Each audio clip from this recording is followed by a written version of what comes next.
Esu Jolita Skirpstaitienė, Klaipėdos moksleivių saviraiškos centro lyderystės būrelių vadovė. Lyderystės būrelis – tai puikia galimybė įgyti naujų įgūdžių, pažinti save ir kitus. Sako, sekasi tiems, kas turi tikslą ir moka planuoti. Ar tu planuoji savo gyvenimą? Ar turi svajonių?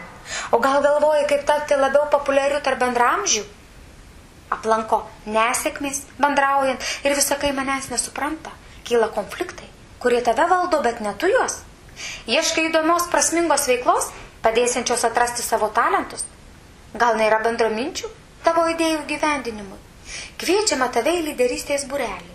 Čia susipažinsi su viena naujausių TOC konfliktų sprendimo metodika, kuri sėkmingai taikoma 22 pasaulio valstybėse.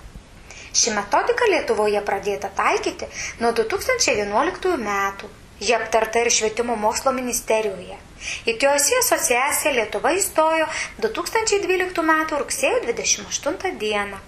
Ši metodika padės spręsti konfliktus, prognozuoti ateitį, susikurti ir įgyvendinti savo tikslų medį ir tapti lyderiu. Lavins efektyvų mąstymą, veiklumą bei verslumą. Pagal TOC lyderystė tai atsakomybė. Ji prasideda nuo asmens pasiryžimo prisiimti atsakomybę už grupės veiklą ir jos rezultatus. Tok metodiką sukūrė Izraelio fizikas Eliotas Goldratas. Ši metodika yra intensyviai plėtojama daugybės tok ekspertų visame pasaulyje. Pirmaujančios pasaulio kompanijos naudoja tok įvairiose srityse. Tok bendruomenė ištobulino konstruktyvaus mąstymo procesų metodiką, įgalinančią rasti tinkamas išeitis, net iš sudėtingiausių problemų ir konfliktų. Mąstymo procesai realizuoja šias Goldrato įvardintas aksiomas. Žmonės yra geri, bet kuris konfliktas gali būti išspręstas.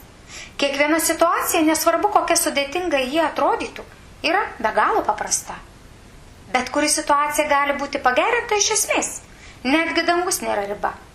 Kiekvienas žmogus gali pasiekti pilnavertį gyvenimą. Visuomet egzistuoja win-win, aš laimiu, tu laimi sprendimas. Tok mąstymų procesų įrankiai leidžia surasti teisingus atsakymus į kertinius klausimus, įgyvendinant pokyčius. Ką reikia pakeisti? Į ką konkrečiai būtina pakeisti? Kaip įvykdyti pakeitimus ir paskatinti visus permainų dalyvius patiems pasikeisti bei nuoširdžiai siekti tų numatytų pokyčių.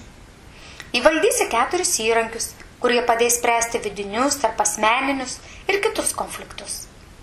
Keisi savo požiūrį bei mąstymą, siekiant įgyvendinti svajones ir tikėti savo jėgomis, sakant, aš tai galiu ir svajonės taps realybė, o neliks tik idėjomis.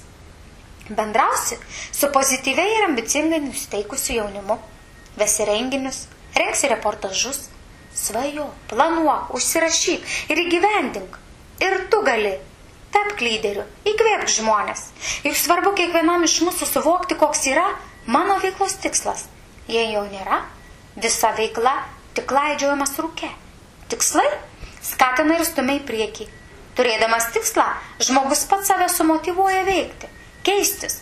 Taip pat jis laiku pastebi gyvenimo jam siūlomas galimybės, kurios jį priartina prie norimo rezultato ir svajonės pildosi. Ateik į lyderystės būrelį. Tavęs laukiame kiekvieną trečiadienį nuo 15 val. Iki 17 val. 30 min. Strėvos gatvė 5, 105 kabinete.